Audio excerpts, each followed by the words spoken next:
Yo, what is up, guys? So, in today's video, I'll be going over the patch notes from June 23rd, 2025. It's been about 8 days since the patch dropped, and I'd like to give myself about a week of time to just play the game, really feel out the patch, feel the differences from before this patch to this patch, and I'll be showing you guys the differences. I'll give you guys a before and after, and I just like to play the game before I give an opinion. I want to give you guys an informed and experienced opinion as opposed to just giving a first impression, which could literally change in 2 or 3 games. Another reason why I waited a week is because today, July 1st, was supposed to be the rank reset. And they did open up ranked at like 4 a.m. Eastern time. I played it a little bit because I have no life. And then they shut it down again because it was a little glitchy. People were given like 60 game win streaks when they didn't even play 60 games, let alone win 60 games in a row. Another thing is that they said Z ranks were supposed to D rank to like B rank or something, and I was being shown as D5, which is not which doesn't align with these patch notes we're about to go over. So they shut it down again. It's been shut down for a week while they do maintenance. I don't know what they're doing. I don't know how difficult it is, so if you're a game developer, you could let us know how hard it is to reset ranks and give us rewards. Speaking of rewards, they gave us the rewards, they gave us the title, which is like, I mean, the title itself has nice colors, it looks nice, but it's quite bland and there's not many rewards. You just get a Z rank title if you got to Z rank. A lot of us grinded to top 100, I got to like top 10, even top 5. And I don't have a reward for that. So hopefully with them shutting down the ranked again and potentially shutting it down for another 3 days for emergency patching or whatever, emergency maintenance, they give us more rewards. And yeah, without further ado, let's just get started on these patch notes. Alright, first things first. General changes and adjustments. DP battles. Adjusted DP battles in all modes to make the difference in strength due to DP disparity between characters more pronounced. You can enjoy battles as usual in team battle rules. So what this basically means is that if you are using a higher DP character than your opponent, you will have advantages. There is now a multiplier put onto your character's stats due to their DP. So for example, if I am using a Majin Vegeta who is 7 DP, and you are using a Tien who is 4 DP, not only will I deal more damage to you, but I will also take less damage from you because I am a higher DP character. Like I said, there is a multiplier to a character's baseline stats due to their DP, or based on their DP. So what does this mean? Some characters just get absolutely destroyed by higher DP characters. This could be good in a sense that, you know, it makes higher DP characters very hard meta, which people like that. They are the selling point of this game. The MUI Gokus, the Fusions, Whis, Beerus, the gods. So it's better for marketing purposes. People enjoy those characters more. It's more lore accurate, as many people would put it, because Roshi now really struggles against the 10 DP, which I don't mind that. A lot of people have this misconception that the people who don't really like this change, which I am within that camp, I don't really enjoy this change so much. I will adapt to it. It's whatever to me. I still enjoy the game regardless. But the reason why I don't enjoy this change and the misconception people have is that they think I or other people are upset that Master Roshi, Spoko, Recoome are not in the meta anymore, which it's the complete opposite. Master Roshi, Recoome are still the more optimal picks for your low DP characters. The reason being is because their baseline stats are so high that the mid DPs just still can't compete. They do about the same damage, they take about the same damage. Why invest 4 DP on Tien when you can invest 2 DP on a full power Roshi who does about the same stuff? And then you take that 2 DP and invest it into higher DP, which is, as I said earlier, the hard meta now. And a lot of people also believe that high DPs were never meta, when in reality they were meta. This new patch kind of just flip-flopped things a little bit. They made high DPs a little stronger, well, not a little stronger, a lot stronger than low DPs. They weakened low DPs a little bit, but they are still strong. But the mid DPs were irrelevant and have now become more irrelevant. And that is why a lot of us who don't like these changes are upset. Because if you're trying to use, let's say for example, who's a mid DP? I don't know, Bergamo for example. Let's say if you're one of those people who wants to use Bergamo. I enjoy using melee chunks. Those mid DPs just get destroyed by high DPs. They just get outclassed by low DPs. Why invest in those characters? And I would like a more balanced game mode where I feel like I have a chance no matter the character I choose. Of course, there will always be metas. Of course, there will always be characters that outshine other characters. But I feel like I shouldn't just get destroyed due to character pick. Talking about getting destroyed by character pick, let's talk about singles battles. Remove the damage scaling based on DP in single battles in all modes. Adjusted health value so that all characters have the same health. Now, this is a good change because a lot of people complained that they get destroyed based on character pick. Why pick a TN and go into singles when you're just gonna face Gogeta Blue, Beerus, Whis all the time? So it's very ironic to me that many people love this change about singles. They made singles more balanced, but then they took that issue that singles once had before this patch and put that issue into DP battle, where characters are now more important than the skill of the actual player.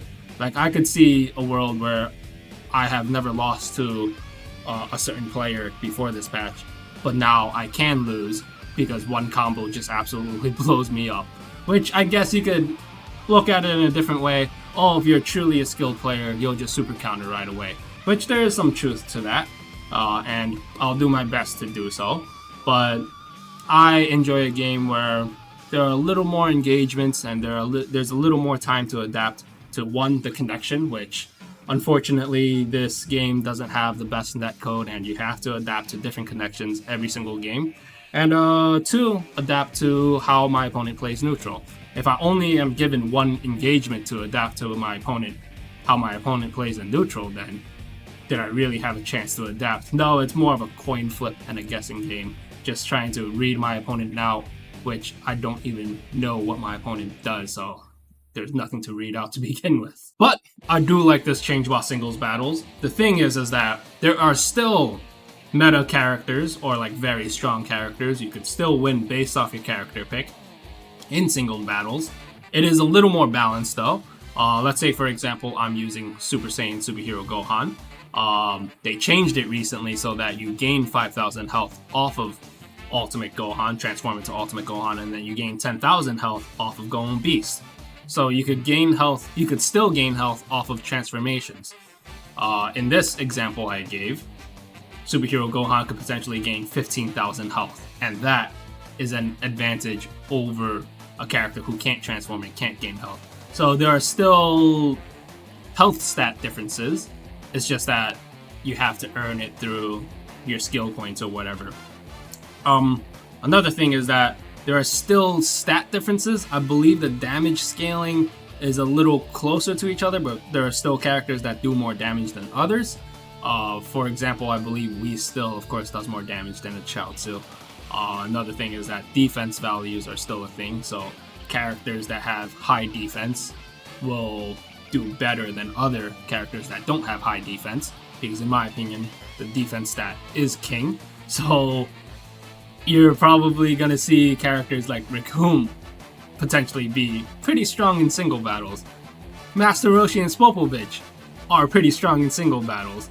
So it's kind of funny how the meta in singles became more like pre-patch DP, and the meta in DP battles became more like pre-patch singles. It's kind of funny. But yeah, regardless of my opinion on these changes, I will do my best to adapt to these, and you should as well. So, moving on. Game mode changes and adjustments. Custom battle. Added 2D cutscenes and text. To be honest, I've never played custom battle. It never appealed to me. I've seen videos of it and it just doesn't appeal to me. I really wish we had more single player content other than custom battle. They did bring back the Legendary Warrior face-off, and they made Whis the boss challenge in that mode. which I guess there's some self-awareness that Whis is the hard meta now. Whis is probably the strongest character in DP, and yeah. I think the Legendary Warrior face-off mode is also pretty boring. The AI bot in there just does nothing but perception and spam supers, and you can't really hit them. The best way to beat them is just to spam supers on them. Yeah, I'm not a fan of any of the single-player content. I really wish they had more single-player content, but it is what it is. Hopefully they add more in the future. Ranked match. Implemented a seasonal system with resets at the start of each season. I've heard each season will be 3 months long. I'm not sure how true that is, but if it's 3 months long, that's pretty nice. At the start of each season, players will be demoted to a certain rank based on their rank from the previous season. The demotion tiers are as follows: Z to B1, S to B3, yada yada yada. You can see all of this. Like I said earlier, ranked reset was supposed to happen today. I got reset to D5 and I was Z rank, so that's probably why they shut down ranked again to fix that issue. I don't know why they took a week to do that and still couldn't just change this. I don't know how difficult it is, so I can't say much about it. Implemented a win streak bonus system, up to a maximum of 5 consecutive wins. 2 win streak is 1.2x bonus, 3 is 1.4x bonus, 4 is 1.8x bonus, 5 is 2x bonus. I do like this idea, especially now that it could be easier to lose in DP because characters are just that strong. 1 or 2 engagement losses can mean you lose the game. So it's more difficult to go on huge win streaks. Like before this patch, I think my best win streak is like 70 something in DP. It was just a lot. It was very difficult to lose in DP before, especially if the guy is not that much better than you. If you're better than the person in DP before this, you probably won't lose. The issue I could see that comes from this is boosting, which boosting was an issue before this patch.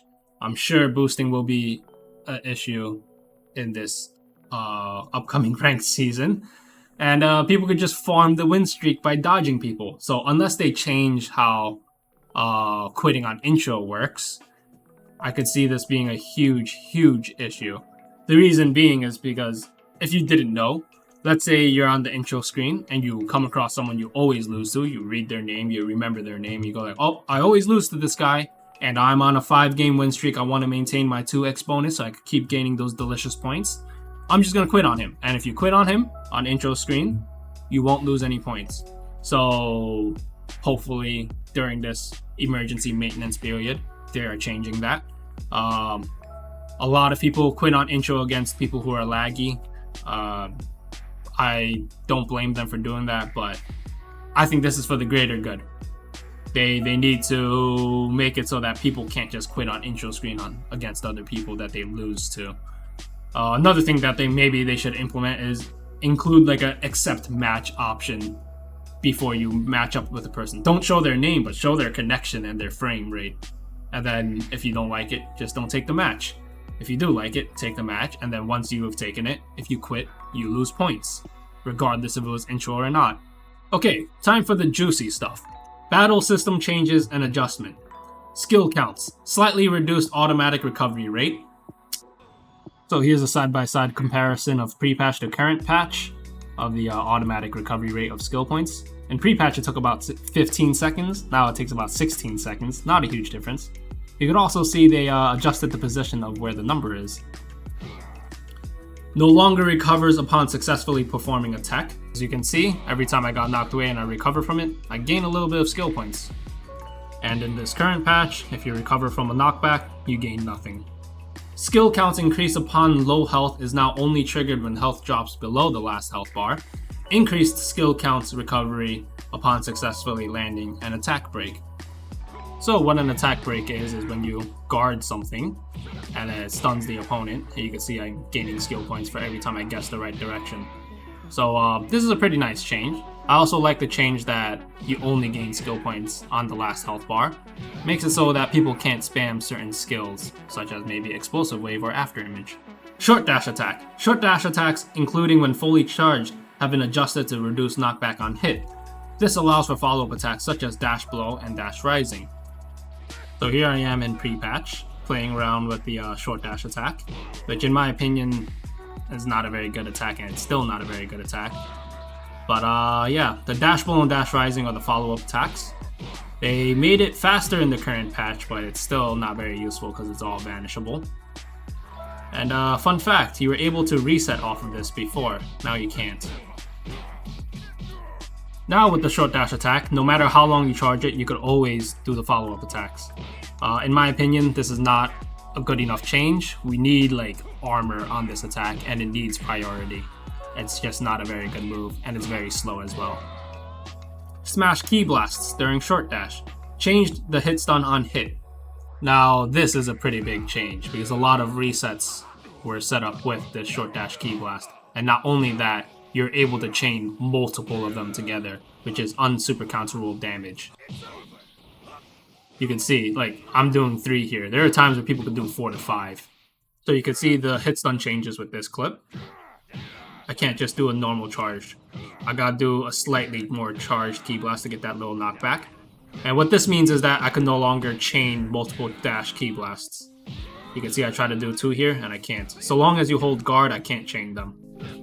Unblockable Smash Ki Blasts can now be evaded with a Vanish, slightly reduced tracking. I feel like this is pretty overkill. They already added end lag to it, and now it's vanishable. So there's just almost no use to doing this. If anything, it probably hurts you. And you can see he's locked out of it since I vanished it. He has to wait until it completely disappears. Took about 10 seconds before he was able to do it again. Sonic Sway Attack fixed an issue where some characters could still block even when the Sonic Sway attack was performed at the fastest possible timing. I don't understand what this issue was. I never experienced it, but yeah. Dragon Dash, Quick Ascent, Quick Descent tech can now transition into a step-in at close range. Now this is a pretty interesting add to the movement. It's more smooth. Before, if you Dragon Dashed towards your opponent, there would be end lag, and if you wanted to take that away, you'd have to hold guard, and then you can immediately start doing neutral. If you didn't, you could get punished. Now with this, you could just immediately step to the side and start playing neutral from there. But other than that, I don't know if there's a lot of interesting tech with this. It's just a smoother transition into playing neutral game. Chase Change, adjusted to make it easier to hit. So what a chase change is when I knock my opponent back, and then I switch a character, and then they do a knockback as well. And in pre-patch, sometimes this attack will miss, especially if your opponent didn't recover. If they didn't recover, you had to time the chase change for it to hit. And if you didn't time it right, it could miss, like right here. And you can see before they made the change, the character came in from the side. Now as you can see, my character spawns from behind. And I don't think I've missed a chase change yet. Like, the change smash attack is such a strong mechanic. I don't think it should exist in the game. I think when you change a character, you should just spawn near them and that's it. The reason being is, let's say we get into a Vanish War, and I drain you of all of your ki. I win the Vanish War, knock you away, change my character. My character has a huge ki advantage over you, while you have 0 ki. I knock you away again. I'm able to Z-Burst Dash loop you. And yeah, with that being said, chase changing is very strong, and them making it hit basically 100% of times is it's crazy to me. Skill changes / adjustments. Skills that instantly activate sparking mode. Defense is now reduced for a certain period after the skill is activated. Here I am using Instant Spark, and as you can see, I get a 20% reduction in my defense, meaning I take 20% more damage from my opponent. I don't know how I feel about this. This lasts for about 30 seconds, so it lasts longer than the sparking mode itself. But again, I don't know how I feel about this because people really shouldn't engage with you when you're in sparking mode either way, because if you get a super counter on them, it could end up really bad for them. So I'm happy that there's a nerf to Instant Spark, but people aren't going to engage with you anyway. And in DP, if you use this, when you could switch out, you can just wait for sparking mode to expire and then switch out, and then the debuff will go away. As you can see, I don't have that debuff anymore. But it is a good change for singles. Full power charge and other ki restoring skills. Defense is now reduced for a certain period after the skill is activated. So, with skills that give you a full ki gauge, such as full power charge, SS4 Goku's I'll beat you in 5 seconds, Gotenks' high tension. Skills that give you a full ki gauge will give you a 10% reduction in defense. And this lasts for about 25 seconds. Now, again, this is a great change for singles, but in DP, if you just use this skill and then switch out, you don't have to deal with the defense debuff. Buff type skills. Increase the duration of the effect. Now, I really like this change. Buff moves are now a lot more useful and actually very scary to go up against. They last twice as long as they did previously, so most of them last for about 25 to 30 seconds. And this is circling back to why I believe Spopovich and Roshi are still not out of the meta. Sure, they're not hitting as hard because they're lower DPs, but because Spopovich has a 1 skill point buff, and he starts with 1 skill point, he can just immediately pop it and it lasts for his entire switch gauge, and then when you switch him out, you can bring him back in and use his buff again. Same thing goes for Roshi. Roshi starts with 2 skill points, could immediately use Pump Up, and then do the same thing. Pump Up lasts for his entire switch gauge, switch him out, bring him back in, use Pump Up again. So they could hurt just as bad as they did previously. And again, this is an issue more so against mid DP characters because this just completely invalidates a lot of mid DP characters that we want to play. After Image Strike, the effect will now end if the opponent lands a super counter. So this is a pretty good change because after Image Strike looping was becoming an issue. What is after Image Strike looping? Basically, if you used it and you comboed your opponent and they got a super counter on you, the after Image Strike will activate and vanish the super counter. Therefore, you'll be able to continuously combo your opponent. And if your opponent wants out of this, they have to super counter multiple times. No. Okay. Let me get your back.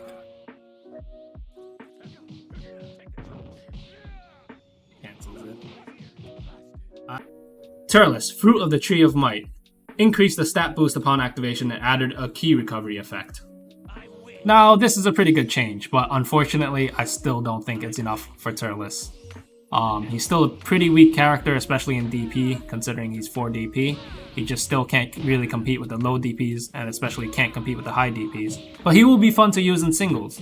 Getting that extra ki and the stat buffs, pretty good. I like it. Last changes / adjustments. Beam/Ki Blast type blasts.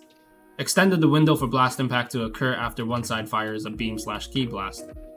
Beam type blasts. Adjusted so that firing a blast diagonally at an opponent firing a beam will no longer result in a clash. As you will see, if you vanished a beam in pre-patch, and then tried to punish with your own beam, it would just get nullified, so you had to move to the side a little more. Now, it'll just go through your beam. Rush type blasts. When a rush type blast from a normal sized character hits a large character, it will now blow away the large character and deal damage. I don't know how I feel about this change, because this kind of takes away the uniqueness of some characters being able to catch giants with their rush super, such as Beast Gohan. I also just think giants do not need any more nerfs. Character adjustments. Dr. Gero. If they perform a super absorption against a Beam/Ki Blast, they will now enter sparking mode and the stat boost effect has been removed.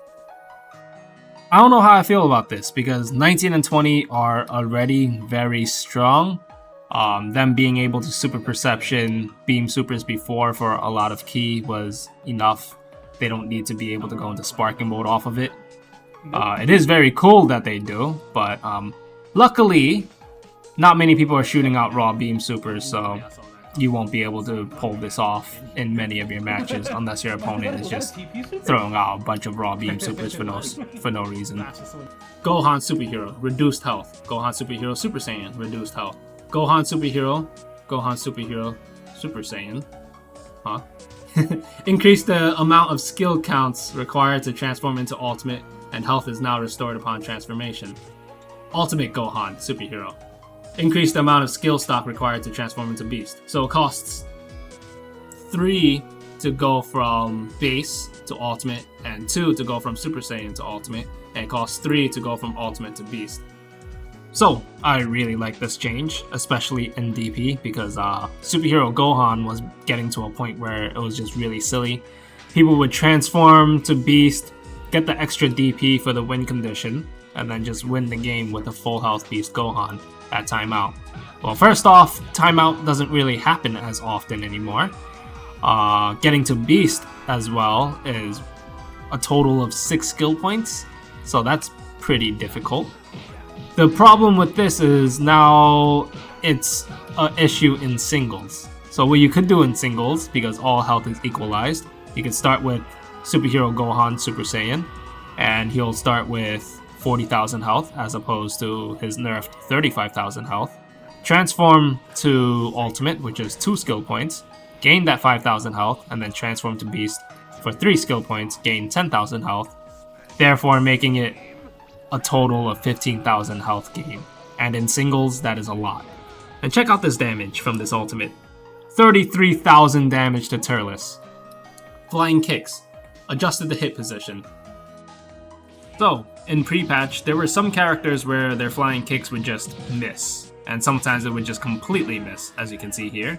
Evo Boo's flying kicks just completely miss. Now they fixed it to where flying kicks won't miss, and the tracking on it is actually pretty good now, which buffed it. In my opinion, it's very strong and it needs to be looked at. Background music. Super Space-Time Duel 1 from Dragon Ball Legends. Greatest Battle in the Universe from Dragon Ball Legends. Nice. Season 0 rewards. Season 0 ranked match rewards can be claimed from Gift Box upon your first login after the start of ranked match Season 1 on July 1st.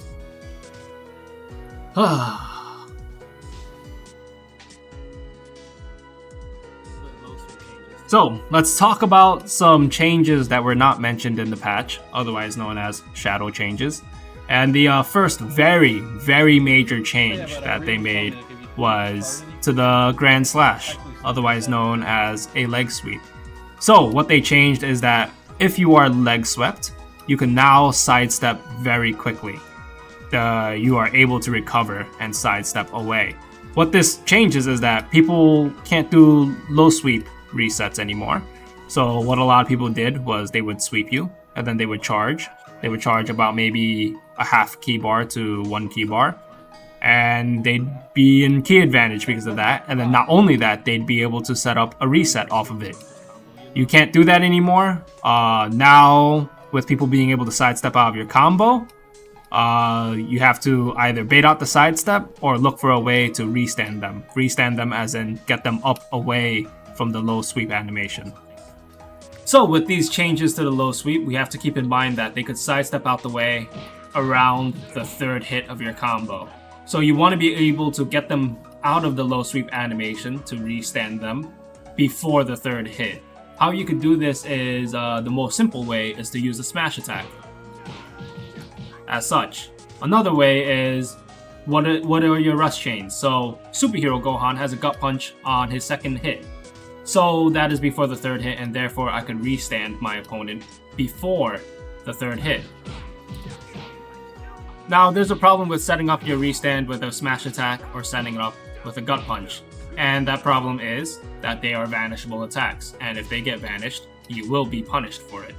With that being said, there are ways to set up a restand on a low sweep without it being vanishable.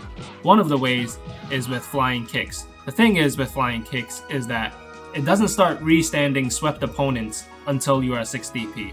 So you can see here, Superhero Gohan in base form, who is 4 DP, does not restand. But once I transform to Super Saiyan, who is a 6 DP character, I will be able to restand with flying kicks. So, 6 DP characters who have a step in flying kicks, let's say Super 17, let's say Gotenks. If they have a step in flying kicks, that's a good way to restand a swept opponent. Or 6 DP characters who have flying kicks on 1 or 2. Those are really good ways to restand opponents without it being vanishable. Another way to set up an unvanishable restand on a low sweep is Ki on 1 or maybe Ki on 2. So for example here, Jiren has Ki on 1. And for the longest time, I've hated on Ki on 1. Now, this is potentially very strong because it allows you to set up an unvanishable restand. Another thing you could do that's unvanishable, and this is only from the front, is to do a ground grab. As you can see, of course that's unvanishable and the opponent can do nothing about it. The ground grab previously didn't have much uses, but now this is a very good use of the ground grab because it's unvanishable, of course, and you don't want people to be able to sidestep away from you after you've leg swept them. So this is a really good way to set up. Of course, you gotta be really fast with it. It's not the easiest to time. And another thing about it is that it resets your combo. So let me do this. Now I sweep him. And that's a whole reset. Very, very strong. Underutilized mechanic. And with these low sweep changes, I really recommend that you use that mechanic now. Another good way to set up a restand on your opponent is to do the flying kicks follow-up. Now, this is character specific. I believe if you have flying kicks on 1, you probably have the flying kicks follow-up, which I think Android 13 has it, this Ultimate Gohan has it, Android 18 has it, Dr. Gero has it. It's a very strong follow-up. The reason why it's so strong is because this last hit, for some reason, is unvanishable. Why is it unvanishable? I don't know. I believe it should be vanishable, but because it's unvanishable, you can set up a lot of things off of it. You can set up a Zebra Stash to continue comboing them, and that is very strong. Not only that, but you don't even have to do the last hit. You can just do the flying kicks, wait a little bit, and then continue to combo them. Another thing that they shadow patched are rush chains hard knocking from behind. If you did a second rush chain from behind, it would cause a knockdown where I couldn't recover until I hit the ground. As you can see, I cannot recover until I hit the ground. A lot of people, you would do it with a low sweep. So here is the current patch. Second low sweep from behind, and you can see my opponent can now recover. And here you go. The second sweep, the second rush chain is still unvanishable, and that was one of the biggest issues with Hard Knocks, is that the second chain is unvanishable. I don't know why they didn't fix that, but it is what it is. This is a good change. Hard Knocks still exist if you do the key rush wave and then the follow-up. So if you do a full charge key rush wave, press triangle, and then that follow-up will cause a hard knock. The key rush wave is very easy to super counter, and then the follow-ups are not that difficult to vanish. So this is a pretty fair hard knock, but a hard knock is still a hard knock. It's a very strong mechanic. Another mechanic that they shadow changed is the lift strike. Before, you were able to extend your combo with smash attack, and some characters could do it normally. Now they reverted it back to what it was in base game, which I really don't know why they reverted it back. I really liked the combo variety that the previous lift strike added to the game, but oh well, I really wish they didn't revert it back to base game where it just knocks them away. It's pretty boring. Lastly, they added this gong effect at the very start of the match, and there's like some weird lag at the start of the match. I found it a little weird, but I'm used to it now, so I don't mind it. I think that's it for the video. I think I got most of the shadow patch. I gave my opinion of this patch. If I did miss anything in regards to shadow patch, please comment and let me know. They're shadow patches, so of course I won't be able to catch everything. I really wish the devs would put in the patch notes if they're gonna change something huge like Hard Knocks. I don't know why they wouldn't put that in the patch notes. But yeah, my overall opinion of the patch is single battles are more fun now. DP battles are more challenging now. High DP characters do a crap ton of damage, and yeah, I said earlier I don't really like that, but hey, who knows, maybe I'll grow fond of it. There are many mechanical changes that have been made in the past, and at first I didn't really like it, but then I learned to like it. I've grown fond of it actually, and hopefully this is the same case. Hopefully maybe I'll learn to be like, hey, this was a necessary change, this was a great change, and who knows, we'll see. Anyway, I hope you guys enjoyed the video. I hope you guys learned something. Like and subscribe, and have a good day, you guys. I'm tired of our future being a living hell.